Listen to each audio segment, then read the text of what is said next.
एक सज्जन को कोई पुत्र नहीं था। नारद जी के सामने रोए गिड़गिड़ाए, महाराज कुछ करो मुझे पुत्र मिल जाए। नारद जी बोले तुम्हारे भाग्य में नहीं है, लेकिन तुम इतना गिड़गिड़ा रहे हो तो भगवान नारायण से जा करके तुम्हारा सोर्स कर लगाते हैं, शायद वो दे दे। नारद जी भगवान नारायण के पास गए। संत से मैंने सुना था ये भाव, महाराज जो रो रहा है कुछ करो ना, संभव हो तो एक पुत्र दे दो। भगवान ने कहा नहीं, उसके प्रारब्ध में है ही नहीं, उसके भाग्य में है ही नहीं संतान, मैं नहीं दे सकता नारद।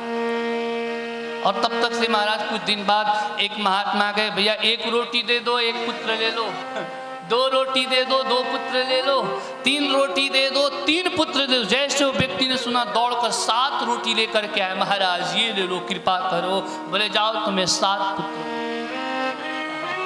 कालांतर के बाद उसके आंगन में नन्हे नन्हे 7 बालक क्रीड़ा करने लगे, किलकारियों से उसके आंगन गुंजायमान हो गया। देवर्षि नारद की दृष्टि पड़ी, अरे इसके भाग्य में इसके प्रारब्ध में तो कोई संतान ही नहीं, ये 7 बाजार से लाया क्या?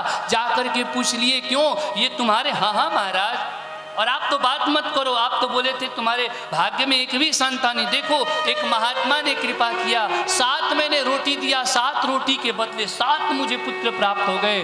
देवर्षि नारद भी बिगड़ गए, भगवान के पास गए, क्यों आप ही झूठ बोलते हैं?